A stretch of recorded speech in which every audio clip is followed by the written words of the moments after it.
if Canadian companies that are now exporting to the U.S. choose another destination with a modest 6%, the Port of Montreal will be full. So if we don't have any more capacity, what will happen is those companies will use an American. President Trump's trade war is affecting America's ports. Container shipment bookings are down nearly 50% from a year ago. Turning to Canada's trade war with the U.S. now, the issue putting a spotlight on a remote part in northern Manitoba.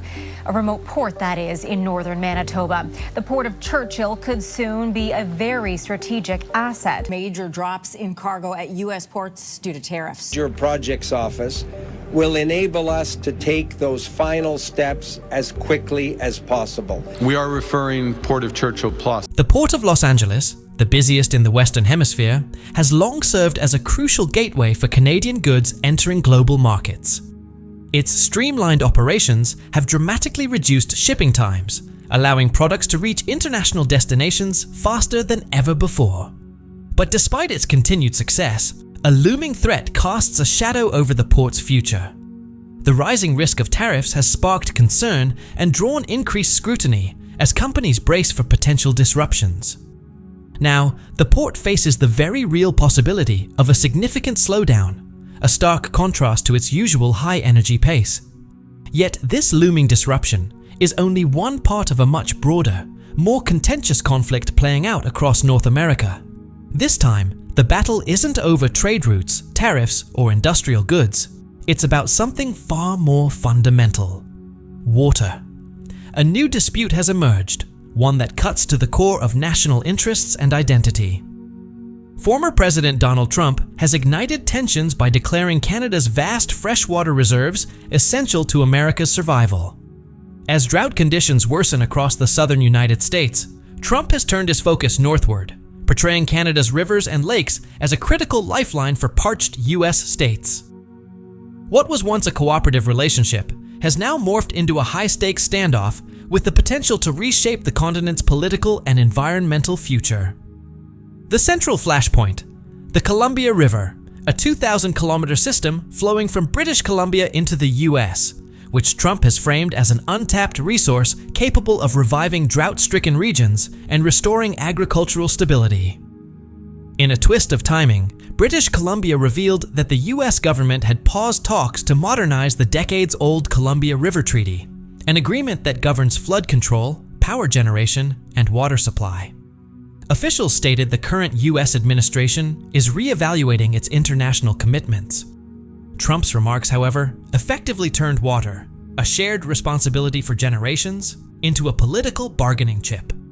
His statement made clear, the U.S. now sees Canada's water as a strategic asset. The reaction in Ottawa was swift and intense. Indigenous groups, environmental organizations, and advocacy coalitions, more than 80 in total, came together in vocal opposition, warning that ceding control over Canada's water would have far-reaching consequences. To them, this wasn't just a policy debate, it was an assault on the nation's sovereignty and identity. Prime Minister Mark Carney, typically known for his measured tone and financial expertise, responded with surprising force. He declared that Canada's lakes and rivers were not commodities to be traded away, drawing a firm line in defense of national sovereignty. His declaration echoed across North America and beyond, instantly transforming routine diplomacy into a full-blown international confrontation. This was more than just a refusal. It marked a defining moment. Governments across the globe watched with growing concern as the dispute escalated. In the US, the fallout was immediate and widespread. States like California, Nevada, and Arizona, where leaders had counted on Canadian water to sustain agriculture and ease drought, were left scrambling.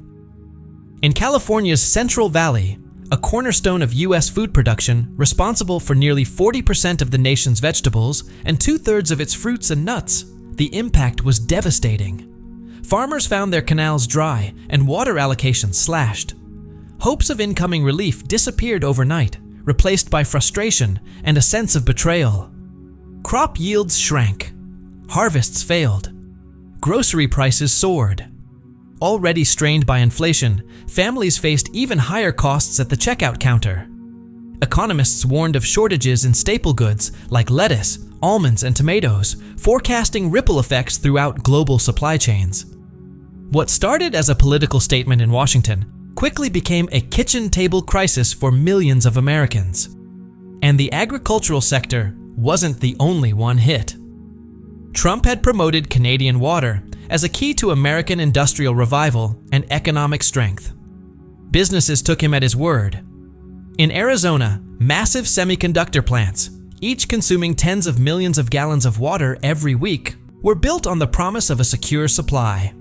Manufacturers, energy producers, and resource-heavy industries across the Midwest and Pacific Northwest had made similar plans.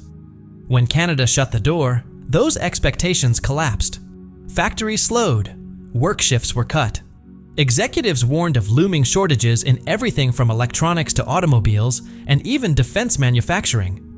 In states like Michigan, Ohio, and Wisconsin, where Trump had vowed to restore the steel and auto industries, water shortages led to layoffs and production delays. Steel mills reduced output. Assembly lines ground to a halt. Workers faced growing uncertainty. The grand narrative of self-sufficiency and industrial strength began to unravel, replaced by concerns over whether operations could continue at all. Energy providers were next.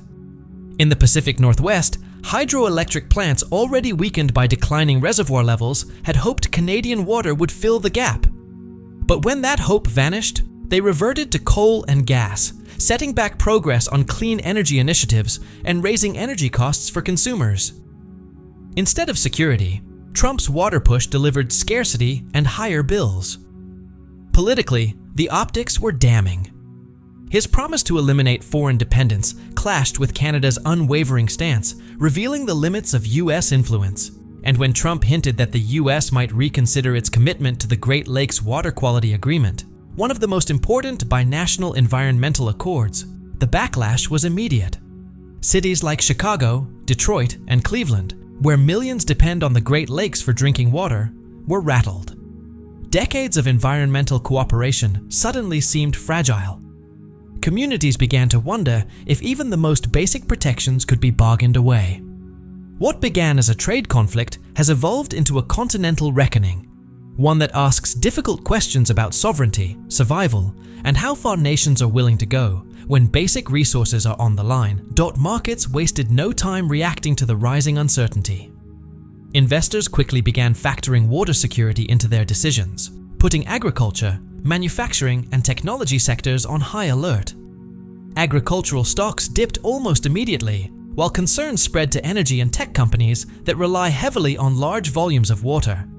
This volatility translated into higher prices for essentials, food, electricity, electronics, directly impacting consumers. What started as a diplomatic standoff quickly spiraled into a ripple effect that touched nearly every corner of the American economy. For Canada, holding firm marked a decisive moment. By refusing to back down, Prime Minister Carney made it clear that sovereignty mattered more than short-term economic relief, even in the face of potential retaliation from the United States. For years, Washington had operated under the quiet assumption that Canadian resources would always be available during times of crisis. That assumption was shattered, and with it came a harsh realization. The U.S. is deeply reliant on its northern neighbor. At its core, the conflict revealed a broader, more profound truth. Water, long treated as a given, has become the most strategic resource of the 21st century. In the 20th century, the world's power dynamics were shaped by oil. Today, water carries that same geopolitical weight. Canada's immense freshwater reserves, once seen as a quiet guarantee for the United States, are now a source of tension with global consequences. Around the world, similar conflicts are unfolding.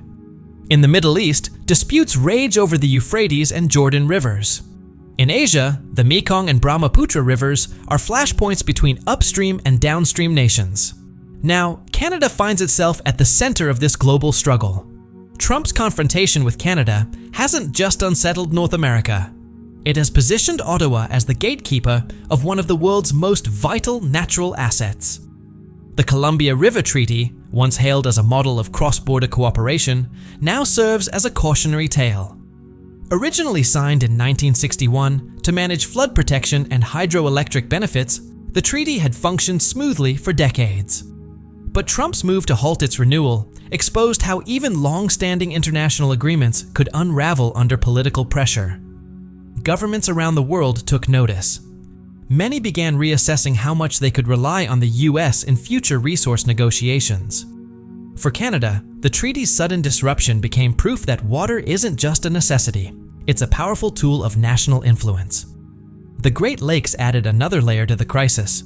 Home to 40 million people and supporting hundreds of billions in economic activity, these vast freshwater bodies are essential not just to Canada and the US, but to global trade. Their shipping routes connect North America to Europe, Africa, and Asia. So when Trump hinted at destabilizing the agreements protecting them, confidence faltered, not just in Ottawa, but across international markets. The idea that water security could be threatened sent shockwaves far and wide. Even the uncertainty alone was enough to scare off investors and raise alarms. And the world took notice. In China, a country long experienced in securing critical resources, from African mines to Central Asian pipelines, interest in Canada's water sector has begun to grow. Chinese firms are quietly exploring opportunities, offering funding in exchange for long-term access. For Beijing, water isn't merely a resource. It's a matter of national survival, fueling cities and industries alike. It's the new oil. Across Europe, policymakers in drought-stricken countries are also paying attention. Southern European nations, particularly those with struggling farmland, are now looking at Canada as a potential lifeline. Canadian freshwater is beginning to feature in long-term planning, not just as a trade good, but as a key to food security and economic resilience. History offers a clear warning. In the 1970s, no one expected oil to become a geopolitical weapon until the OPEC embargo redrew global alliances overnight. Today, water holds the same destabilizing potential. Carney's rejection of Trump's demands wasn't just about asserting Canadian control. It was a declaration that Canada holds a resource powerful enough to shift global power balances. And that message is echoing far beyond Washington. In Asia, where recurring droughts are wreaking havoc on agriculture and urban planning, governments are already seeking long-term deals with Canadian exporters. Every agreement signed reduces US leverage while strengthening Canada's global influence. Looking ahead to 2030, vast areas of the American West are expected to suffer from prolonged, severe droughts. Without Canadian cooperation, the US may be forced to rely on costly water-saving technologies and conservation methods to cope. Ironically, the Port of Los Angeles, once a symbol of vibrant trade between Canada and the US, now stands as a powerful metaphor. It no longer represents commerce and cooperation, but a broader struggle where water, not trade, defines the future. If you found this breakdown insightful, please subscribe to the Timefold channel and don't forget to hit like.